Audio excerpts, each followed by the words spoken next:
Hello बच्चों, आज हम लोग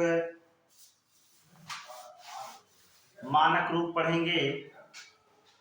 कुछ मानक रूप के बारे में जानकारी प्राप्त करेंगे। मानक रूप क्या होता है? Standard form. स्टैंडर्ड फॉर्म, इस चीज का हम लोग अध्ययन करेंगे।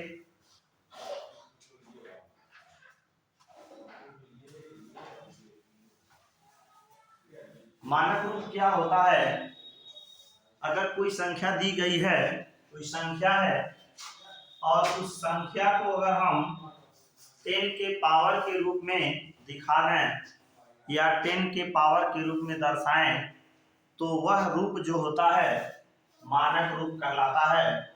और मानक रूप में चेंज कैसे किया जा सकता है, किस प्रकार से हम मानक रूप में बदल सकते हैं, इस चीज को हम लोग अब पढ़ेंगे। जैसे अगर लिखा हो 3, 4, 5, 6, ये इसका एक संख्यात्मक मान है, वैल्यू है इसका। इसको जो है हम लोग मानक रूप में चेंज करेंगे, मानक रूप में बदलेंगे। कैसे? इसको 10 के पावर में हम कैसे बदल सकते हैं?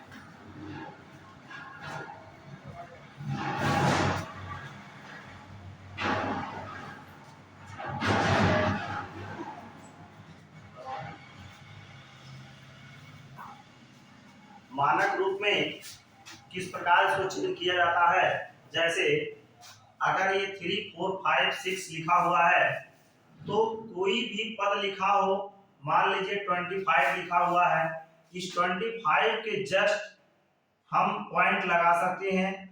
इस पॉइंट के बाद हम जितना जीरो चाहे उतना जीरो लिख सकते हैं, या 1 0 लिखें, तभी इसका वैल्यू जो है वही रहता है, यानी 25.0 इसको लिखते हैं। अगर इसी को हम पावर के रूप में लिख दें, 10 के पावर के रूप में लिखें, 10 की घात के रूप में लिख दें, तो यह इसका जो रूप होता है यह इसका मानक रूप कहलाता है, स्टैंडर्ड फॉर्म कहलाता है। जैसे इस पॉइंट को बाईं तरफ करने के लिए हमको मूल तरीका जो इसका होता है यह होता है कि अगर इसमें हम एक अंक बाईं तरफ करना है, इसका मतलब 1 के आगे 0 अर्थात 10 से इसमें भाग करें, तो यह जो है 2.5 हो जाएगा। अगर हम इसमें इस दशमलव को यहाँ करने के लिए 10 से गुणा करते हैं, 10 से भाग करते हैं, तो इसमें हम 10 का गुणा भी करेंगे, अर्थात 10 का हमको गुणा करना पड़ेगा, क्योंकि इसके वैल्यू में कोई अंतर न हो, इसके मान में कोई अंतर न हो। जैसे जब इसमें हम 10 का भाग करेंगे, ये पॉइंट यहाँ आ जाएगा, अर्थात ये हो जाएगा 2.5 इंटू ये 10 पर पावर कुछ नहीं है, यह हो जाएगा इसका 10 पर पावर 1, यानी 2.5 गुणे 10 की घात 1 हो जाएगा। इसी तरह अगर इसको हम देखते हैं, तो यह यहाँ पर 3456 लिखा हुआ है, इसके आगे हम पॉइंट 0 लिख सकते हैं। अब यह हमको समझना होगा कि इसको जो है हमको दशमलव यहाँ लाना होगा, यानी कभी भी मानक रूप में करने के लिए दशमलव के पहले केवल और केवल एक अंक होना चाहिए, ठीक है। अब इस दशमलव को एक अंक करने के लिए हमको कितना अंक बाईं तरफ लाना होगा, तो 1 2 3 अंक इसको बाईं तरफ लाना होगा। इसके लिए इसमें 1 के आगे 3 0 अर्थात 1000 से इसमें भाग करना पड़ेगा, और जब इसमें हम 1000 से भाग करेंगे, इसके मान में वैल्यू में अंतर होगा, इसलिए 1000 का हम इसमें गुणा भी करेंगे, ताकि इसके मान में कोई अंतर न होने पाए। अब क्या करते हैं, जब 1000 का इसमें हम भाग करेंगे, तो हो जाएगा ये 3.456 और गुणे 10 पे घात 3। 1000 को हम 10 पे घात 3 लिख सकते हैं। क्यों?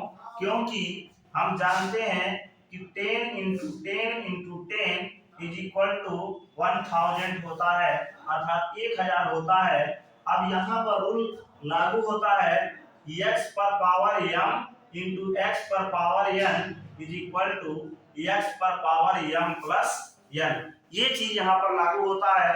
ये फार्मूला होता है। इस फार्मूले की सहायता से इस पर घात 1, इस पर घात 1, इस पर घात 1, जब तीनों को हम जोड़ते हैं ये हो जाता है 10 पे घात 3। तो इस प्रकार से इस 1000 को हम 10 पे घात 3 लिख सकते हैं। अब यही इसका 3.456 गुणे 10 पे घात 3 जो होता है मानक रूप हो जाता है इसका।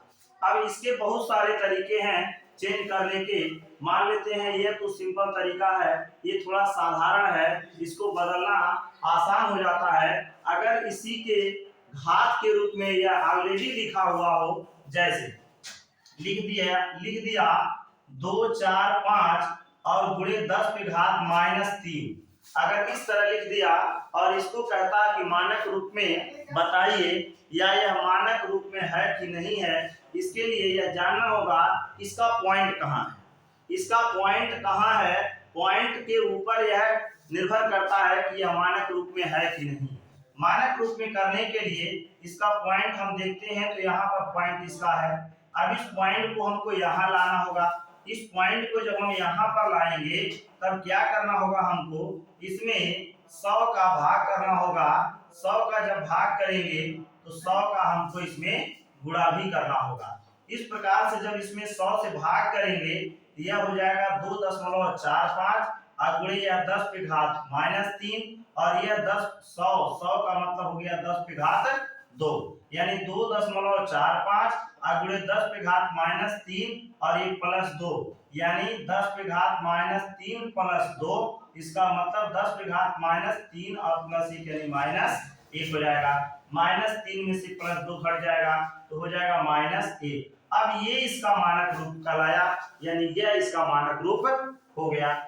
इसके बाद जो है तमाम सारे इसके तरीके हैं इस तरह से जानने का।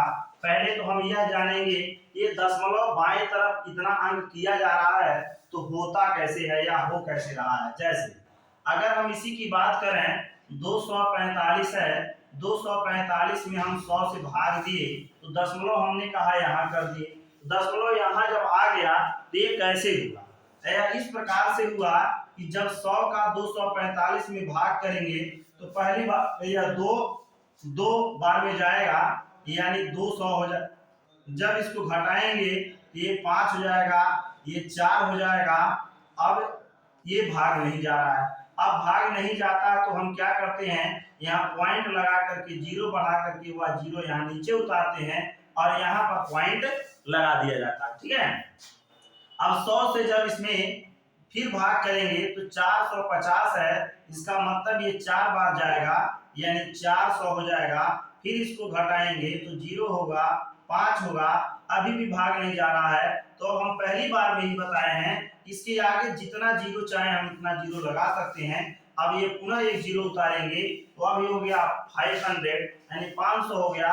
अब 500 में फिर 100 से जब भाग करेंगे ये 5 बार जाएगा, यानी हो जाएगा ये 500। फिर इसको घटाएंगे ये 0 ये 0 ये भी 0, यानी पूरा मान कट गया। उत्तर इसका यही आ गया 2.45। इस प्रकार से यह 245 में 100 से भाग किए तो 2.45 आ गया और हमने जब 100 से भाग किया तो इसके मान में अंतर आ जाएगा। मान में अंतर न हो इसके लिए हमको 100 का इसमें मल्टीप्लाई करना होता है, गुणा करना होता है, इसीलिए 100 का यहाँ पे गुणा किया गया।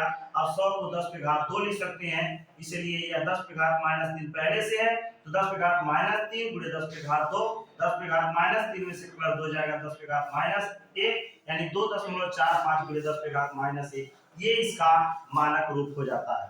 इसी प्रकार से तमाम सारे उदाहरण हम ले सकते हैं।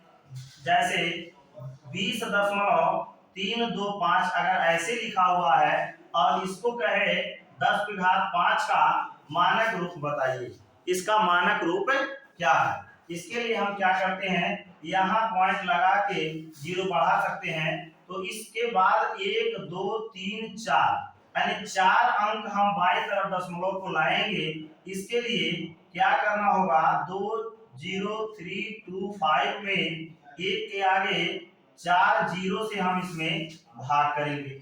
इसके बाद ये गुणे 10 पे घात 5 है।